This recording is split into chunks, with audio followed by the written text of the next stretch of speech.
तो बच्चों class 11 elements की बुक में है। इसको करने से पहले कुछ कुछ बेसिक्स और ज्यादा स्ट्रॉन्ग करते हैं हम अपने।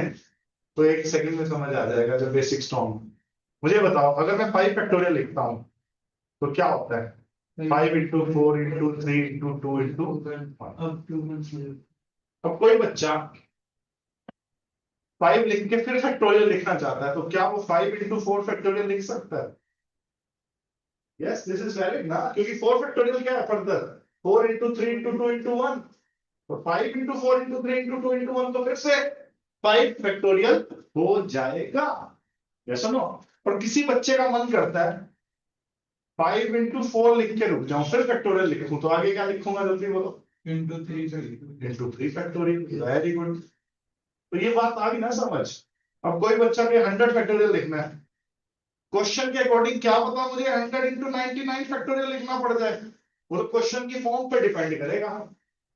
तो क्या पता 100 into 99 into 98 into 96 लिखने की जरूरत पड़ रही होगी, फिर 95 फैक्टोरियल लिख दूं।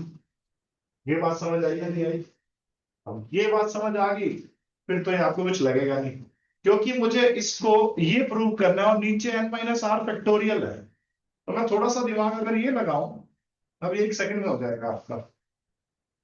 मैंने लेफ्ट हैंड साइड उठाई, n into n-1 into n-2। इसको मैं n-r फैक्टोरियल से मल्टीप्लाई कर देता हूं और उसी से मैं डिवाइड भी कर देता हूं। तो क्या फर्क पड़ेगा कोई? सेम चीज से मल्टीप्लाई करो, सेम चीज से डिवाइड करो, कोई फर्क नहीं पड़ेगा। अब बेटा ऊपर देखो ध्यान से। अरे छत पर ही देखना, पंखे को यहाँ देखना, ऊपर यहाँ n, फिर एक कम n-1, फिर एक कम मल्टीप्लीकेशन में n-2। इसको देखो n-r+1, यहां के बाद फिर एक कम करना, इससे एक कम करना, तो क्या मिलता है इससे एक कम करके? n-r factorial. n-r और उसके साथ फैक्टोरियल का साइन लगा रखा है। आप इसको ऑब्जर्व करो। अगर मैं 100 into एक एक कम करता जा रहा हूं, 99 into 98, और मैंने 95 फैक्टोरियल लिख दिया, आगे पूरा लिखा ही नहीं, तो इसका मतलब 100 फैक्टोरियल ही तो है जो सबसे बड़ी टर्म है।